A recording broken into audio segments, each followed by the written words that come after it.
Bethany Keime, and I'm a CGI Celebrating Strength finalist. When I was 17 years old, I was diagnosed with hypertrophic cardiomyopathy. And the reason I ended up getting diagnosed, I had no symptoms at all, but 6 months prior, my aunt finds out that she has this condition, hypertrophic cardiomyopathy. And realizing that it was a genetic condition, she immediately told my mom to go get me as well as my other siblings checked. So 6 months later, I find out that I have this condition, which with this condition, it means that your left ventricle wall is very thick and making it very hard for blood to pump into your heart, and which could lead to death. Hypertrophic cardiomyopathy is the #1 killer of student athletes, and with hypertrophic cardiomyopathy, sometimes you end up going into sudden cardiac arrest or sudden death, which is really sad because it's usually an asymptomatic condition, which every hour of every day a kid's life is lost due to sudden cardiac arrest.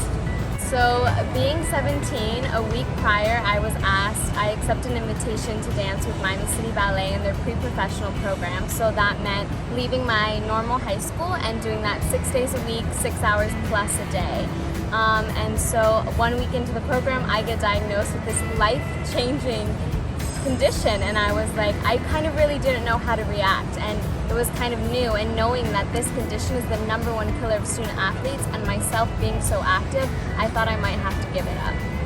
Of course, like being diagnosed with the condition, and when we were first diagnosed, we did what we could to kind of talk about it and bring awareness to it, but we weren't, myself, I wasn't really like pushing it like I am now, and how I've created Heart Charged. And just in the beginning, I kind of didn't know myself how to talk about it, and I wanted to hide it a little bit. I was still kind of coping with it and dealing with it, and I'm like, what is this? How is it going to change my life? It's going to change my life for the rest of my life, and so it was very new to me.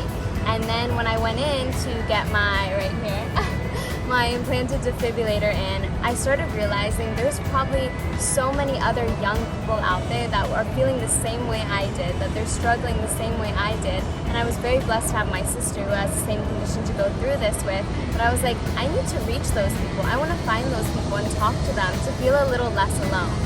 Heart Charge this past year has been able to start kind of a following on Instagram, which has been huge. We've been able to meet so many other heart warriors from all around the world. Each month we have virtual meetups, and we meet up with people from England, Canada, Scotland. It's an incredible feeling. All across the United States we're meeting up with them as well. We just got a small grant to create care packages for other heart warriors, so we're shipping those out in the next couple of weeks, which is super exciting. We've been able to donate AEDs to an elementary school. We have more coming up. We've done a heart screening where we were able to screen a local soccer club. It's been incredible. And as well, we've been working on Florida legislation, which has been super exciting. We just got a law passed to be able to make sure that our high school students are trained in CPR and AED, which is incredible. And next year, we hope to pass a law for heart screening. What inspires me is hearing those messages that I receive like each week on Heart Charge, just letting me know, like people telling me like, thank you so much for what you're doing and for sharing your life about it and showing us how grateful you can live with a heart condition.